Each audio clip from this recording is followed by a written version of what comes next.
Yo, what is going on, guys? I am back with another review video. Right before I get into the review, though, I do want to state that I am now an affiliate with Padsmith. Thank you so much to Padsmith for giving me a code as such a small content creator. Please use code Colossal. I will also have my original review of the Padsmith pad down in the description along with the referral code. I do want to say beforehand that I am not going to be shilling it. What I said in my review is pretty much my final and completed thoughts on the pad itself. I'm not going to say that it's the best pad ever. I'm not going to have it here to sell it more to people. I just wanted to get out that I am now an affiliate and I am in no way going to be shilling products just because I have a code. But on to the review of the Aqua Control 2. So one of the main things I absolutely loved with this pad is the stitching, and it is one of the first things I noticed when unboxing this pad. The stitching, it's very difficult to see here, but it is pretty much perfectly flush with the pad surface itself. It is also 4 millimeters thick, which is very nice.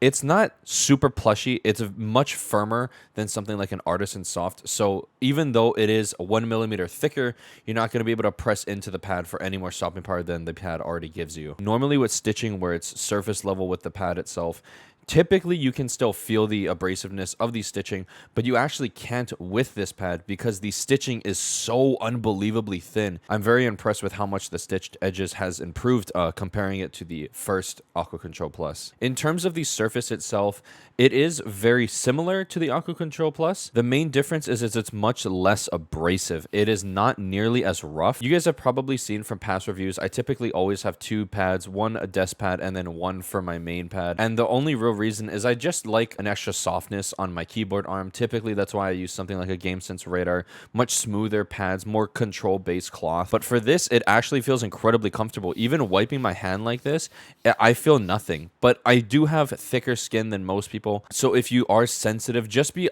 kind of aware. If you use something like the original Aqua Control Plus or even something like a Heian and you haven't felt any of the abrasiveness, then you really won't with this pad. It is much smoother, but it does still have that slight rough texture. In terms of speed versus control, I really want to say it is probably one of the best in-betweens I've found today. In terms of initial friction, there's very, very little. Even with something like heavier mice, even slower mouse feet, I typically always gravitate towards core pads. All of the main mice that I have on my desk all have core pads. The initial friction is very, very light. When you're moving the mouse, it feels really, really smooth. It kind of feels like you're on a cloud. And then when you end a flick, typically I feel a bit shaky ending flicks if my mouse is either too light or my pad is too fast, but that's obviously just my preference. But with this pad, I feel none of that extra shakiness at the end of a flick. In terms of the rubber base, it is obviously just really generic. I have my pad underneath my monitor arm right here, so I'm going to be moving this side of my pad to demonstrate the base. You can clearly see that I am shaking the living shit out of my desk. I can do this even, and it doesn't move at all. Very unsurprising. It is a desk pad. I was trying to get the 500 by 500, but sadly that sold out. In terms of size, honestly, in terms of length, I will always prefer that 900 to 1000 millimeter length, but the depth is really what I care about most. I haven't used anything below 450 so far. In terms of a desk size, typically desk sizes are 450 to 500 millimeters thick, and sadly this is just 400. I do prefer to have my arm much more on my desk than I feel like most people. I do see a lot of people aim all the way back here, but for some reason I just prefer half of my form onto the desk. And because of the preference that I like to have my arm on, it does feel like a shorter pad than what I like. So that is kind of the only downside to the size. If you go on X-Ray Pad's website, you can get every size from the original Aqua Control Plus, but I do feel like some of those sizes are just too big for most people, especially depending on the desk size that you have. In terms of the out-of-the-box experience, it laid perfectly flat. Even like all the way over here, the part that's like the most rolled up, that's really the only part you can look for in a desk pad because obviously all of the middle part is going to lay flat. So I can really only look at the sides and they laid perfectly flat right out of the box. So that was a very, very nice change. On my original Aqua Control Plus, I got the 3XL and that still didn't lay perfectly flat when getting it. For a very, very slight comparison, I'm going to be comparing the stitching, the roughness of the surface, and kind of the speed and control of both of the pads, referring to the Aqua Control Plus. For the stitched edging, I felt it a lot on the original Aqua Control Plus, and I did not feel it at all on this pad. It felt like artisan quality, but it obviously isn't. It just feels like that because stitching is so tightly weaved and it is flush with the pad. In terms of the comfort is definitely varying between the two pads. The original Aqua Control Plus was much rougher and it was slightly irritating on my keyboard arm. That is actually why I decided to put it back in its box. But with this pad, it was a much more enjoyable experience. It feels so close to something like a smooth control pad. It is ever so rough. It's really hard to describe just the lack of roughness, but it does still have a slight texture. And then in terms of the bass, they're pretty much exactly the same.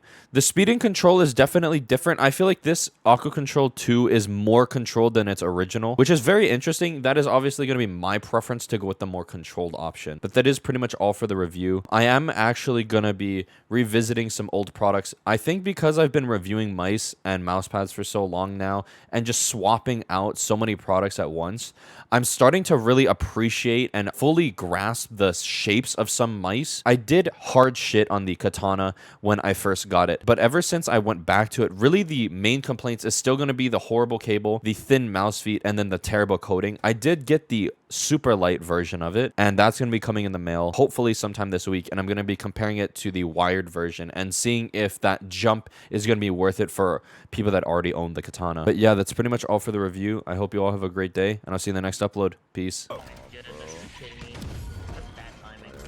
I was trying to grab both like butter, so I could use fucking. Next shot. Yep. Oh, I'm crazy with the movement though. No, I'm crazy with the movement though. Shot. Goner. Molly. He TP'd Right here. Welcome to my world. Who trained you? I'm gonna ult right by you. Open up the sky. Raises behind. Dumb bitch. Free flying her. I have to reload. She's pushing Right out. here. Miss. Okay. Oh my god. Not here. Seek them out. I'm going to the right. Found one. Watch out. Blinded. The right. Like butter, baby. Oh! That was a shotgun. Down. Shot though. Thanks, Daddy. Enemy spotted. Open up the sky. Let it. She double jumped backwards. She did. It's like it was gonna save. Idiot. Oh.